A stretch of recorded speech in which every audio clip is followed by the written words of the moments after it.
नमस्कार, आदाब, सत श्री अकाल, जय भीम, जोहार। मेरा नाम है नवीन कुमार। रूस के राष्ट्रपति व्लादिमीर पुतिन ने प्रधानमंत्री नरेंद्र मोदी के साथ फिरकी ले ली है और इससे ज्यादा फिरकी ले ली है नोएडा से चलने वाले टीवी चैनलों से, जो दिन रात फैलाने में जुटे थे कि पुतिन और जेलेंस्की दोनों ही मोदी से मध्यस्थता कराने को मरे जा रहे हैं और उनके अलावा कोई और विश्व नेता उन्हें नजर ही नहीं आता। टीवी वाले अभी भी यही फैलाने में जुटे हुए और जुटे रहेंगे।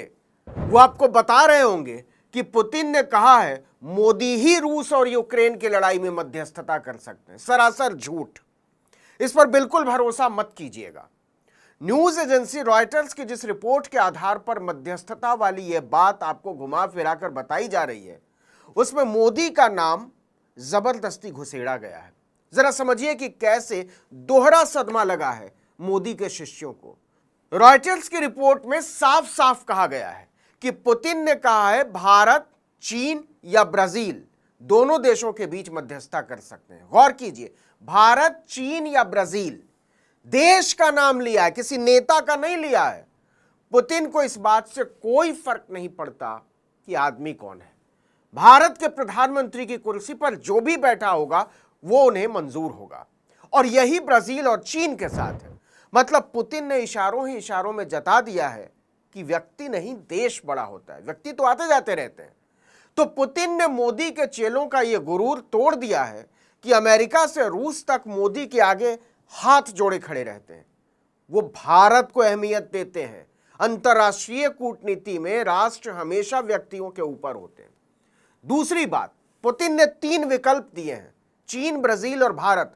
मतलब जिन्हें वो अपना मित्र राष्ट्र मानता है, कोई भी कर ले। तीनों ही देशों के साथ रूस के बेहद घनिष्ठ रिश्ते हैं और जमाने से, आज से नहीं। भारत की बात करें तो इसका आधार तैयार किया था जवाहरलाल नेहरू ने। तो आज जो लोग मोदी को विश्व गुरु साबित करने की फर्जी कोशिश कर रहे हैं, वो ये मान लें, और मानना ही पड़ेगा, कि मोदी नेहरू के ही बताए हुए रास्ते पर चलने की कोशिश कर रहे हैं। बस इसके लिए हम आपको थोड़ा सा इतिहास में लेकर चलते हैं। जब देश आजाद हुआ और नेहरू पहले प्रधानमंत्री बने, तो नीति बनाई कि हम ना तो किसी भी महाशक्ति से परहेज करेंगे और ना ही उसकी निंदा करेंगे। उन्होंने स्वतंत्र भारत की विदेश नीति की बुनियाद ही गुटनिरपेक्षता में रखी थी। कोरियाई युद्ध की पृष्ठभूमि में नेहरू ने मिस्र के तत्कालीन राष्ट्रपति जमाल अब्दुल नासिर, इंडोनेशिया के राष्ट्रपति सुकार्नो और युगोस्लाविया के राष्ट्रपति जोसेफ टीटो जैसे नेताओं के साथ मिलकर बाकायदा गुट निरपेक्ष आंदोलन की नींव रखी, नॉन अलाइंड मूवमेंट। इसीलिए जब सोवियत संघ ने हंगरी पर हमला बोला, तो इसके 1 साल बाद नेहरू ने बाकायदा संसद में कहा कि दुनिया में रोजाना कई चीजें घटित होती रहती हैं जिन्हें हम व्यापक रूप से नापसंद करते हैं, लेकिन हमने इसकी निंदा नहीं की है, क्योंकि जब कोई समस्या का समाधान खोज रहा होता है तो उसमें निंदा से कोई मदद नहीं मिलती। नेहरू की यही सोच आने वाली सारी सरकारों के लिए रास्ता बनी, खासकर तब जब टकराव भारत के साझेदारों के बीच हो। इसके अनेक उदाहरण हैं, चाहे सोवियत संघ का 1956 में हंगरी में हस्तक्षेप हो, या 1968 में चेकोस्लोवाकिया में, या फिर 1979 में अफगानिस्तान में। प्रधानमंत्री कोई भी रहा, भारत इसी लाइन पर चलता रहा।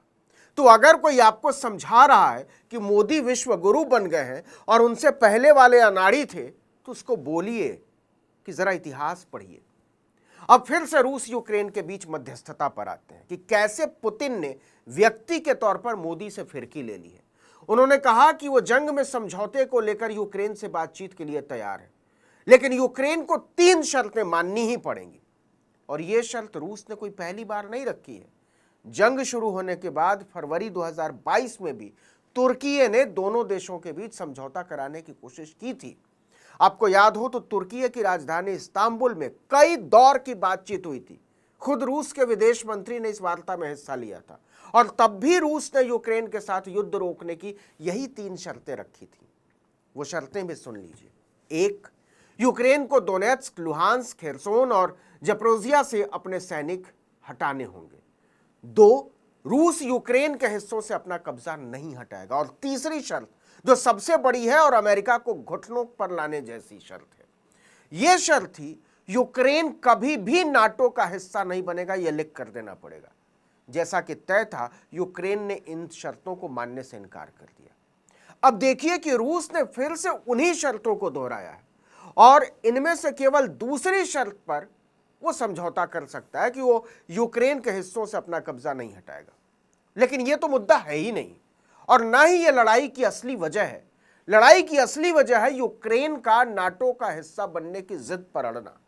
और यूक्रेन का नाटो का हिस्सा बनने का मतलब होगा रूस की नाक तक अमेरिकी सेना की पहुंच।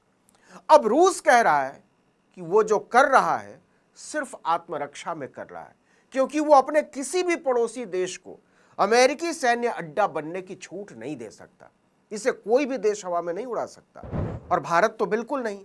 हम पाकिस्तान, नेपाल और श्रीलंका में बढ़ती चीनी सैन्य हलचलों के खतरों से जूझ रहे हैं, तो हम समझते हैं एक देश के तौर पर।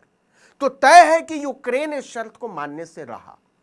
नाटो की मदद से ही वो इस युद्ध को लड़ पा रहा है और इस शर्त को मानने का मतलब होगा रूस के सामने अमेरिका का आत्मसमर्पण, और ये वो हरगिज नहीं होने देगा। तो आप ही बताइए, मध्यस्थता का ये जो सारा शिगुफा है वो फिरकी नहीं तो और क्या है? असल में पुतिन ने मोदी को फंसा दिया है कि अगर आप वाकई विश्व गुरु हैं तो अमेरिका को तैयार कीजिए कि वो यूक्रेन को नाटो का हिस्सा बनाने की जिद छोड़ दे। सबको पता है ये नहीं होने जा रहा है। मतलब मध्यस्थता का ये जो पूरा जाल फैलाया गया है वो सिर्फ और सिर्फ अखबारों और टीवी चैनलों पर हेडलाइन हासिल करने के लिए है और इस लिहाज से ये मकसद पूरा भी हो रहा है। लेकिन अगर कोई सोच रहा है कि इस जंग को मोदी रोक सकते हैं या ब्राजील रोक सकता है तो सरासर गपबाजी है। चीन अपनी सामरिक ताकत के दम पर कुछ हद तक इसे प्रभावित कर सकता है, लेकिन सिर्फ कुछ हद तक, क्योंकि यह रूस और यूक्रेन का मामला है ही नहीं। यह रूस और अमेरिका के बीच का मामला है। यूक्रेन तो केवल मोहरा है और मोहरे केवल दिखाने के लिए होते हैं, वो शर्तें नहीं मान सकते या तय कर सकते। असल में तो समझौता रूस और अमेरिका को करना है और फिलहाल इसकी कोई सूरत नजर नहीं आती। ये कोरी गप है कि मोदी का असर है, क्योंकि 8 जुलाई को रूस के दौरे पर उन्होंने पुतिन से जंग रोकने पर चर्चा की थी। इसके अगले महीने 23 अगस्त को मोदी यूक्रेन गए और वहां भी जेलेंस्की ने भारत से मध्यस्थता पर बात कर ली। वहां से मोदी ने मीडिया को एक हेडलाइन दे दी कि भारत हमेशा से शांति के पक्ष में रहा है। जब मैं पुतिन से मिला था तब उनकी आंख में आंख मिलाकर मैंने कहा था कि यह युद्ध का समय नहीं है। अच्छा, कमाल की बात यह है कि पुतिन मोदी के समझाने से समझेंगे कि यह युद्ध का समय नहीं है। 2 साल से यूक्रेन के साथ वो लूडो नहीं खेल रहे हैं कि किसी भी समय कोई बोर्ड पलट के कहेगा कि चलो समेटो। अब सच यह है कि रूस इस समय बौखलाया हुआ है, क्योंकि 6 अगस्त 2024 को पहली बार ऐसा हुआ जब यूक्रेन ने रूस में घुसकर उसके कुर्स्क इलाके पर कब्जा कर लिया। 2 हफ्ते में उसने रूस के 1263 वर्ग किलोमीटर इलाके पर कब्जा किया। दूसरे विश्व युद्ध के बाद ऐसा पहली बार है जब रूस की धरती पर किसी विदेशी ताकत ने कब्जा किया हो। ऐसी सूरत में आपको क्या लगता है, इतना कुछ हो जाने के बाद पुतिन लोकतंत्र और संप्रभुता पर मोदी का लेक्चर सुनने के लिए बैठे हैं? मतलब कुछ भी। इस वीडियो में इतना ही, लेकिन अगर आपने आर्टिकल 19 इंडिया को अब तक सब्सक्राइब नहीं किया है तो फौरन कर लीजिए। बेल आइकॉन दबाइए, घंटी जैसी आकृति, लाइक कीजिए और कमेंट करके बताइए हमारा वीडियो आपको कैसा लगा। हमारा ट्विटर हैंडल है article19_India और मेरा ट्विटर हैंडल है नवीन जर्नलिस्ट। नमस्कार।